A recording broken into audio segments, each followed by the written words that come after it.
السلام علیکم ورحمۃ اللہ وبرکاتہ۔ بسم اللہ الرحمن الرحیم۔ حضرت سیدنا شیخ ابو الحسن علی خباز رحمۃ اللہ علیہ کو جب گمشدہ اونٹوں کا واقعہ بتایا گیا تو انہوں نے فرمایا کہ مجھے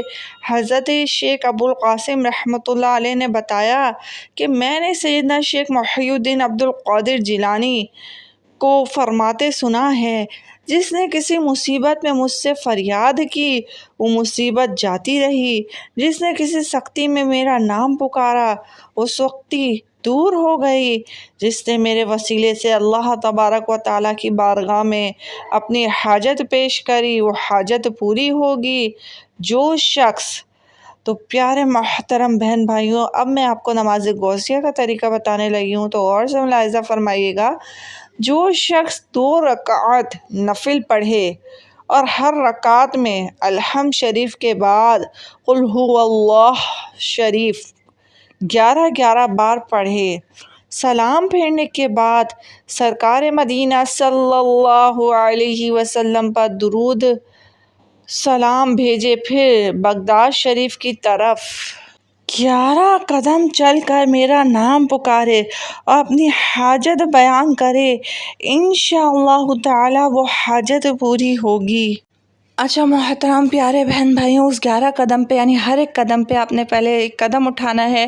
اس پہ پڑھنا ہے یا شیخ عبد القادر جیلانی شیء للہ المدد، اور سامنے جو میں نے ابھی آپ کو نقش دکھایا ہے اس سے آپ اندازہ کر سکتے ہیں کہ کس طرف جو ہے وہ بغداد شریف کا منہ ہے، وہاں آپ نے 11 قدم چلنے ہیں، دل میں ہر قدم میں اپنی حاجت رکھنی ہے اور زبان پہ یا شیخ عبد القادر جیلانی شیء للہ المدد۔ ایک چیز میں آپ کو اور بتا دوں، دماغ میں یہ رکھیے گا کہ اللہ تبارک و تعالیٰ کی عطا سے حضور غوث پاک رحمۃ اللہ علیہ جو ہے وہ ہم دکھیاروں کی مدد کرتے ہیں، اللہ تبارک و تعالیٰ ان کو مدد کرنے والا رکھتا ہے۔ جب 11 قدم پورے ہو جائیں تو پھر واپس اپنی جگہ پہ آ کے بیٹھ جائیے اور پھر اللہ تبارک و تعالیٰ سے رو کر اپنی حاجت مانگیے۔ اللہ تبارک و تعالیٰ حقیقی مالک وہی ہے، بس اللہ تبارک و تعالیٰ اپنے پیاروں سے پیار کرتا ہے۔ آپ جیسا پیر ہوتے کیا غرض درد پھروں، آپ سے سب کچھ ملا یا غوث اعظم دستگیر۔ اللہ تبارک و تعالیٰ نے غوث پاک رضی اللہ تعالیٰ عنہ کو ہمارے لیے مدد کے لیے ہمیشہ جو ہے وہ بھیجا ہے، اور اللہ تبارک و تعالیٰ قرآن مجید فرقان حمید میں ارشاد فرماتا ہے۔ سورۃ البقرہ کی میں آیت نمبر آپ کے سامنے پڑھ رہی ہوں، وَلَا تَقُولُوا لِمَن يُقْتَلُ فِي سَبِيلِ اللَّهِ أَمْوَاتٌ بَلْ أَحْيَاءٌ وَلَٰكِن لَّا تَشْعُرُونَ۔ ترجمہ، اور جو خدا عز و جل کی راہ میں مارے جائیں انہیں مردہ نہ کہو بلکہ وہ زندہ ہیں، ہاں تمہیں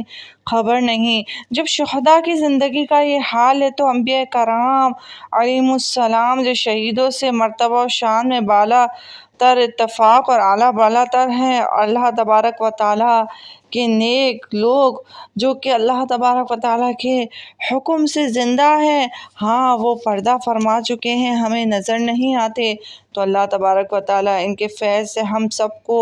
فیض یاب فرمائے، اللہم آمین بجاہ النبی الامین صلی اللہ علیہ وسلم۔ تو پیارے بہن بھائیو، اس نماز کو 11 دن کی نیت سے پڑھے،